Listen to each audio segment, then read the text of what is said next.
मैं हूं Lalit Mohan Das from Tata strike government IT Jajpur. आज हम जानेंगे बहुत इंटरेस्ट भरा हुआ टॉपिक दैट इज टैक्स।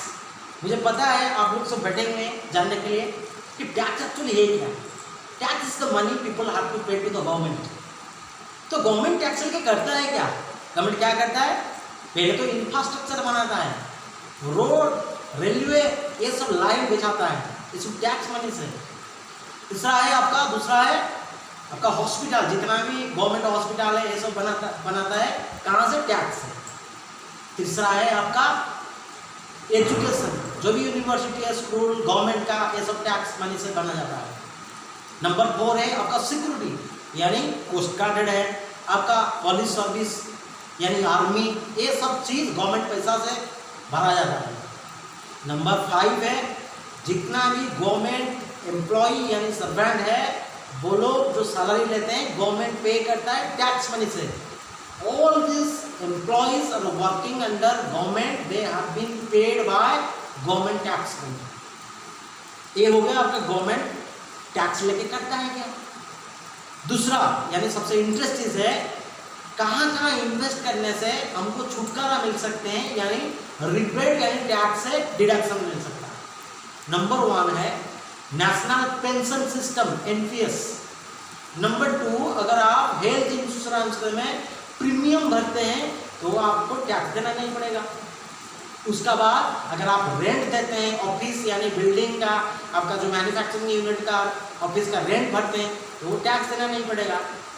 तो उसका बाद होता है आप अगर होम लोन का प्रीमियम भरते हैं वो उसमें टैक्स देना नहीं पड़ेगा। उसका बाद अगर आप डोनेट करते हैं, चैरिटी करते हैं, कौन सा चैरिटी प्लेस को, तो आपको टैक्स देना नहीं पड़ेगा। तो सबसे इम्पोर्टेंट है 80C अंडर में गवर्नमेंट का 1.5 लाख तक आपको छुटकारा मिल सकता है अगर आप इसी स्कीम में इन्वेस्टमेंट करते हो। 1 ईयर में अगर 1.5 लाख आप इन्वेस्टमेंट करते हो, कुल मिलाकर ये सब स्कीम है। वो स्कीम है क्या, अभी मैं बताऊंगा आपको क्या क्या स्कीम है। एक तो है, पहला है आपका इंश्योरेंस का ULIP scheme.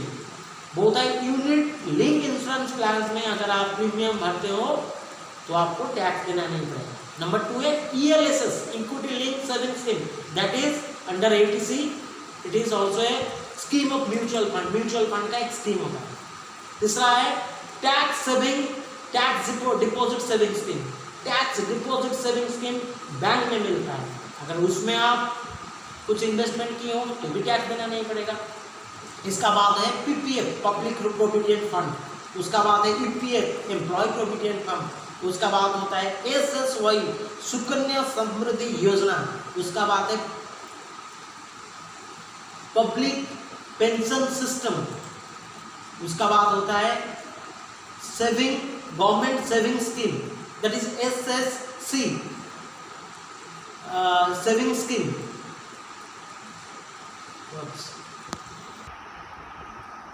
NPS, that is national pension scheme, and NSS national saving scheme. और लास्ट में होता है आपका सीनियर सिटीजन सेविंग स्कीम।